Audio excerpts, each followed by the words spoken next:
Have you ever wondered why film is measured in millimeters for its width, but feet for its length? Hi folks, welcome back to the 10-Second Film School. I'm Prof. Linus, thanks for tuning in.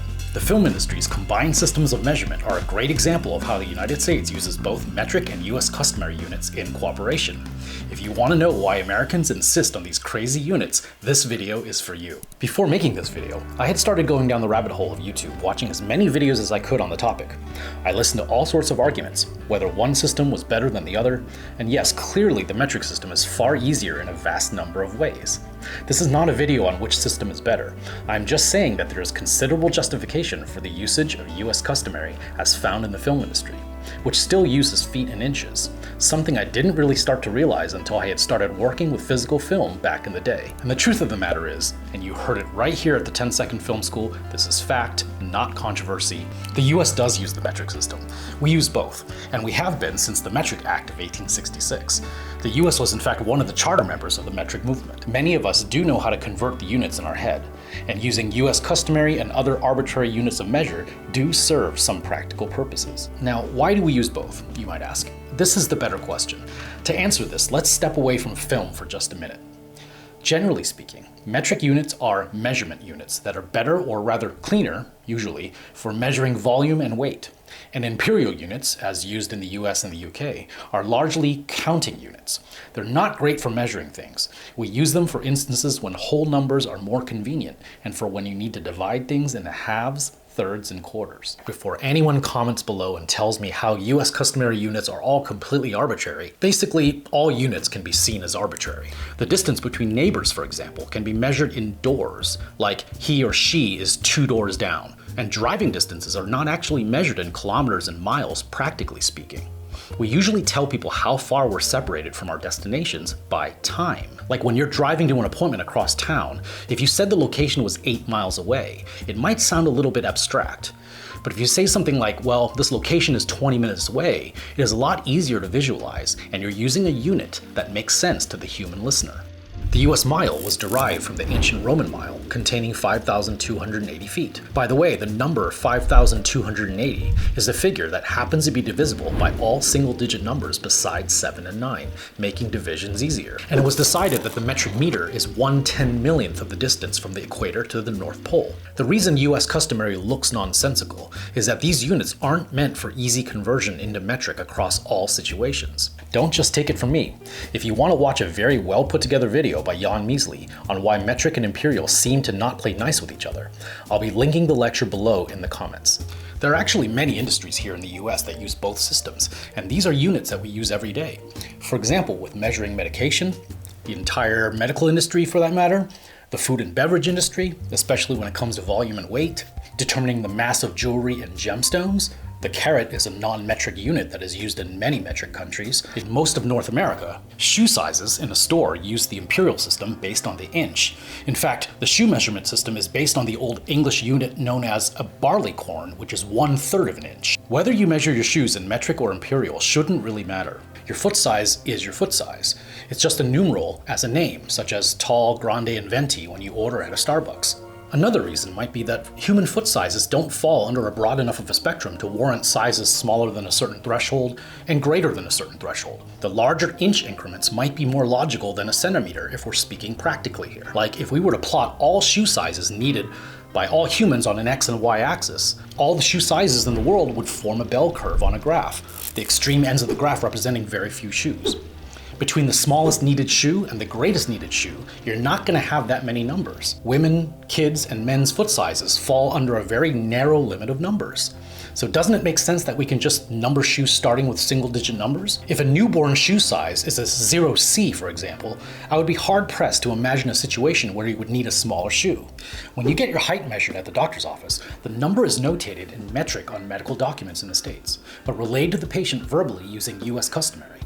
Similar to my shoe size theory, here is actually a practical and psychological reason why the US customary might still be retained here. A person who is 5'9" is reasonably taller than someone who is 5'8", But to do the same thing in metric, to visualize the difference between 175 centimeters and 173 centimeters, it's just a little bit more abstract if you're hearing the numbers. For weight, we actually measure our weight at the doctor's office in kilograms, which makes sense. And to tell you the truth, I do like seeing my own weight in kilograms.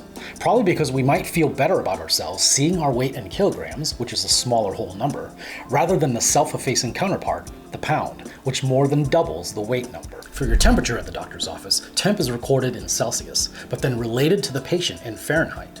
And I gotta say, Fahrenheit isn't really a horrible system at all. It's just scaled for humans and the way we define the environment around us. Celsius is calibrated to water. Fahrenheit is calibrated for weather. Fahrenheit degree increments are also finer than the Celsius degree increments, so you can get closer to the actual temperature without using decimals. And when we think of Fahrenheit when it comes to weather, 0 being a cold winter day and 100 being a hot summer day, it's a lot more intuitive than the Celsius scale. With food, if you look at the nutritional labeling for any food item bought in an American store, you'll see that the daily recommended intake for sugars, fats, and other nutrients are measured in grams and milligrams. So Americans are using metric. I think that for things that weigh very little, the gram does make sense. Similarly, for large measurements of volume and weight, Americans do use metric as well.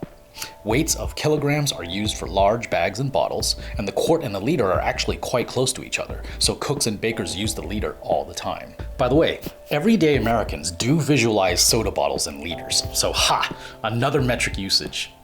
Strangely enough, however, we count milk and juice containers in customary units. In an American kitchen, we still see measuring instruments in teaspoons, tablespoons, and cups, and to the uninitiated, it does seem rather silly and arbitrary that there are 3 teaspoons in 1 tablespoon. 2 tablespoons equals 1 ounce, and 8 ounces equals 1 cup. But there's actually a great rationale here.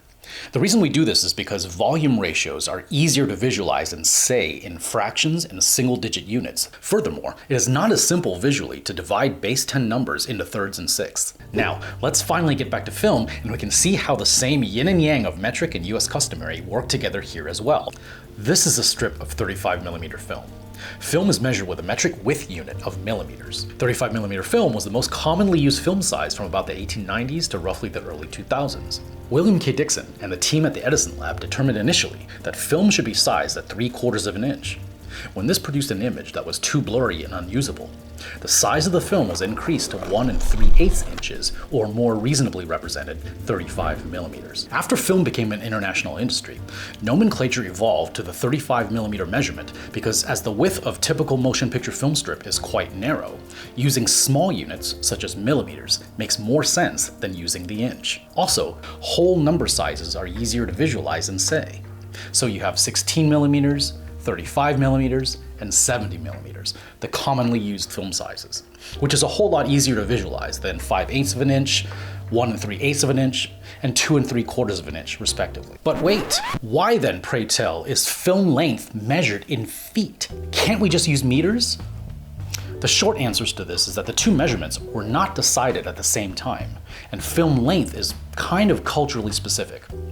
Let me try to explain. The width of the film strip would have been standardized first because equipment used to play the footage was expensive. Measuring the film's length, however, is not so simple of a problem, as film strip length doesn't as easily conform to any one standard, as length is and was determined by the length of the stories that were being printed on the film. A given movie could be an hour and 10 minutes, an hour and 25 minutes, maybe an hour and 55 minutes. So ultimately, what was really the deciding factor for how film should be measured boiled down to a practical unit that was invented by the film industry to transport and move film, which is the reel. Reels came in a variety of sizes to reasonably accommodate the typical lengths of stories that people tended to enjoy. 100-foot rolls, 400-foot rolls, 800-foot rolls, and 1,000-foot rolls. In terms of 35mm film, these rolls corresponded to 1-minute, 5-minute, 10-minute, and 12-minute segments. I will link to a sizing and timing chart for a variety of film sizes in the description below. Another factor to consider is the weight of the film itself.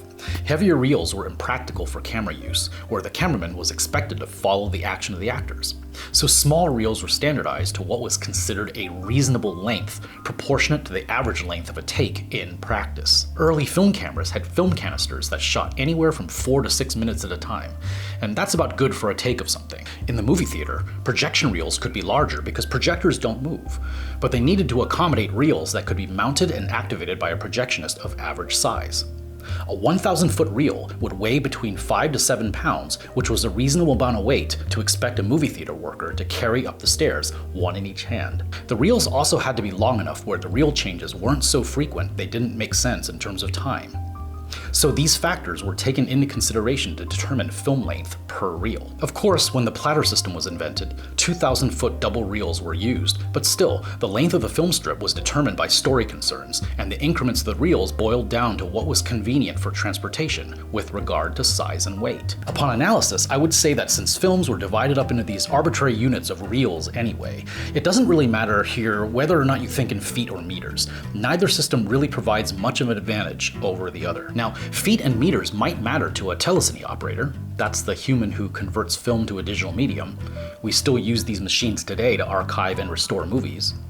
Film length might matter to a cinematographer or an assistant camera person, might need to think in feet or meters, like if you're running out of film on set per se. But since film's conversion to digital formats for post and distribution, measuring film by a length figure is antiquated.